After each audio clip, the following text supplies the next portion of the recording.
makan banyak tapi badan tetap aja kurus. BAB-nya juga susah, sering sendawa. Hanya melalui operasi bisa sembuh, bisa juga mati. Aduh.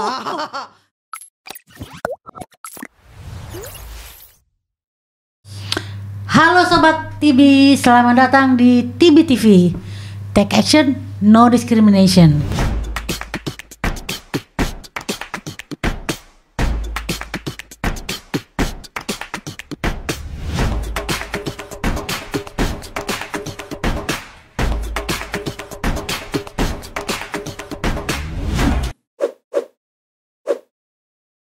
Selamat datang semuanya di TB Talks episode keempat. Pada episode kali ini kita kedatangan tamu yang sangat istimewa. Ya, terutama saya anggap istimewa karena ini teman ngobrol saya nih sehari-hari di rumah sakit ya. Ngobrol tentang tuberkulosis, tentang kegiatan lain-lain. Jadi beliau ini enak banget diajak ngobrol. Makanya saya senang banget beliau hadir. Selain ngobrol saya pasti tahu akan memberikan banyak informasi, pengetahuan tentang topik yang kita bahas, apa itu TB usus. Kita sambut saja Dr. Wahyu Sriningsih, spesialis bedah. Halo, assalamualaikum Sobat TB. Ya, ini beliau lagi tenang nih, pada nggak begini biasanya nih, heboh biasanya, nggak apa-apa. Jadi Dr. Wahyu Sriningsih ini adalah dokter spesialis bedah, konsultan bedah digestif di Rumah Sakit Persahabatan. Jadi pasien beliau banyak sekali yang berhubungan dengan organ-organ di dalam perut ya, dan salah satunya adalah usus. Dan biasanya kami berdua bersama-sama menangani kasus TB usus. Dokter Wahyu, makasih ya udah hadir. Sama-sama, sehat selalu. Alhamdulillah sehat. Ya. Dok, kita cerita nih. Sebetulnya TB usus ini kan cukup banyak ya. Kita tahu bahwa tuberkulosis ini bukan hanya di paru, memang 80% ada di paru, tapi 15-20% itu di luar paru. Dan di luar paru itu yang banyak kita temukan adalah TB usus, salah satunya. Nah, saya ingin tahu dok, apa sih yang disebut dengan TB usus dan apa ciri dan gejalanya? Silakan dok. Ya, oke.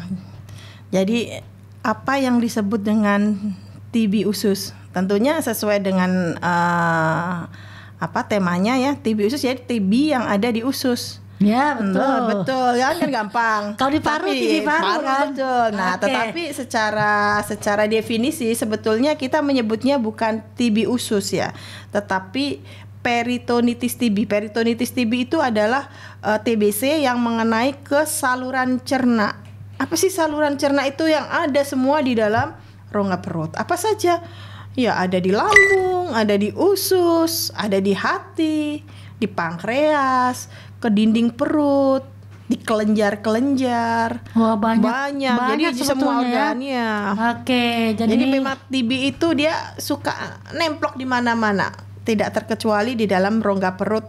Iya. Jadi banyak banget nih, tapi kita episode berikutnya deh membahas TB hati, TB di usus buntu, TB di pankreas, TB di peritoneum dan lain-lain. Ya. Sekarang kita fokus di TB usus ya. Oke.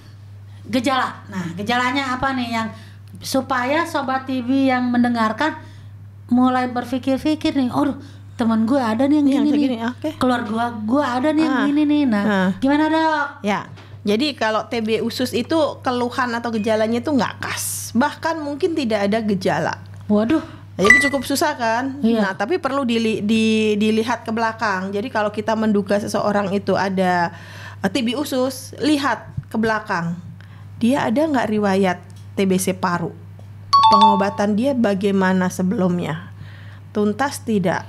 Kemudian ada nggak keluarga atau orang dekatnya dia yang menderita TBC paru? Jadi itu kan salah satu faktor yang bagaimana dia bisa terinfeksi datangnya TB. Wawancaranya mendalam. Ya, jadi kemudian ngobrolnya dalam. Intens ya. Ya. Kemudian yang ketiga itu tadi keluhannya tidak khas. Kadang-kadang tidak ada keluhan di dalam perut. Cuma yang ada adalah dia makan banyak tapi badan tetap aja kurus. Oke. Ya. Atau Mungkin kalau sudah lebih berat lagi keluhannya kadang-kadang disertai dengan kondisi gangguan usus sendiri. Gimana, muntah-muntah nggak jelas, nggak ada penyebabnya. Kembung gitu ya. Kembung. Kadang-kadang Kemudian dianggap sakit mah ini gitu. sakit mah. Kemudian BAB-nya juga susah segala macam. Sering sendawa. Itu hal yang menyertai. Perutnya nyeri nggak, Dok? Nyeri nggak ada. Hampir tidak dijumpai nyeri. Diare mungkin kah? Diare kadang-kadang. Oke. Jadi saya bilang keluhannya tidak khas. Ya, walaupun tidak khas, tapi mungkin kita bisa agak sedikit menduga-duga ya. Suspek lah kita. Ya, menduga kalau ada gejala mual, muntah, perut kembung gitu ya. Iya. Kemudian ada riwayat dia pernah sakit TBC, atau di lingkungannya dia ada orang-orang yang menderita TBC, itu kita patut udah curiga. Oke, Kecurigaan jadi paham kita ya. Kita harus curiga dulu. Terus bagaimana dong kalau taunya? Pertanyaan berikutnya kan gitu, bagaimana tahu dia? Yang nanya saya bukan dokter. Oh gitu, Oke. Ya. Oke. Sebelum bagaimana bisa kita tahu, saya mau tanya dulu, kira-kira di Indonesia banyak gak sih kasus TB usus ini, Dok? Cukup banyak. Cukup banyak ya. Karena dokter Erina juga tahu kan, penderita TB paru aja juga banyak. TB secara keseluruhan juga banyak.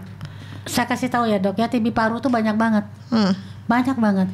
Itulah yang membuat kenapa kita sekarang menjadi peringkat kedua di dunia.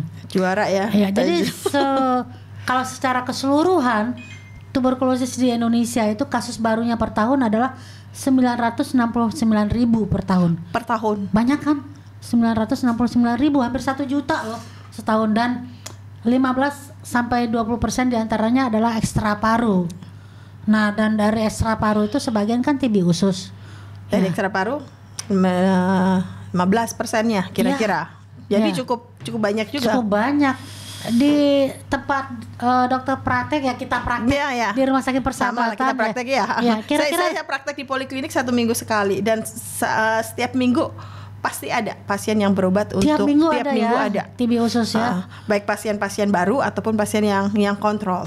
Oke. Karena pengobatannya sih cukup sederhana gitu untuk pasien itu. Oke, Dok. Jadi kan saya kadang-kadang kirim pasien nih ke dokter untuk diagnosis, karena ya saya dokter paru ya. Tapi kok keluhannya pasien dengan foto toraknya yang saya lihat ada kelainan di paru, lalu juga periksa dahaknya positif TB. Lalu kemudian ada keluhan perutnya nggak enak, kembung-kembung.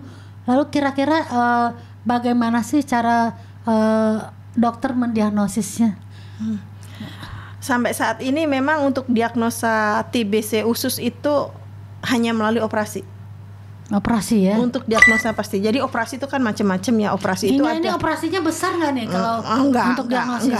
Enggak ya. Enggak besar. Jadi nggak usah khawatir ya. Nggak usah khawatir nih. Viewers nggak besar operasinya. Operasinya itu yang sekarang kan musimnya dengan minimal invasif. Minimal invasif itu dengan sayatan yang kecil, lubang-lubang kecil. Jadi kita masuk ke dalam perut melalui kamera, kabel-kabel kecil, kita ambil sampel sedikit saja. Ya, untuk biopsinya itu sebetulnya udah tahu, ketahuan dong. Dari kita ngelihat pakai kamera yang masuk ke dalam perut itu 99% udah pasti. Ya, tapi tetap harus diambil sedikit harus diambil karena ya untuk pembuktian secara tertulis bahwa itu adalah TBC. Satu lagi, yang kedua, kalau tidak ada pembuktian BPJS nggak kasih. Jadi repot juga. Ini kalau kita ngomongin BPJS, ini nanti episode berikutnya boleh. Karena akan lebih complicated lagi kalau urusan sama BPJS ya. Oke. Ya, jadi tadi bahwa diagnosisnya memang melalui suatu tindakan operasi, tapi minimal invasif, artinya operasinya kecil ya, Dok ya, untuk bisa membuktikan. Kemudian kira-kira yang terkena TB usus ini usia berapa, Dok, yang terbanyak? Kebanyakan pada usia-usia produktif, usia dewasa muda, orang-orang itu yang paling banyak menderita TBC usus. Ya, jadi karena dewasa muda dan usia produktif ini harus sembuh dong ya. Dan memang bisa sembuh. Iya, itu kata kuncinya. Iya, betul. Bisa sembuh. Makasih loh, Dok, menyampaikan ini. Ya, walaupun ini harusnya terakhir, tapi nggak apa-apa. Tapi jangan selalu bisa sembuh, bisa juga mati. Aduh, Artinya apa? Artinya kalau diobati dengan baik dia bisa sembuh. kalau nggak Kalau diobati, ya mungkin apapun ada kan bisa ada komplikasi komplikasi, ya. macam-macam ya, ada kemungkinan bisa tidak sembuh. ya, tapi jangan sampai nggak sembuh ya. Karena obatnya ada. Obatnya ada dan obatnya juga gratis. Gratis. Bisa disediakan oleh pemerintah atau Pemerintah. rumah sakit setempat ya.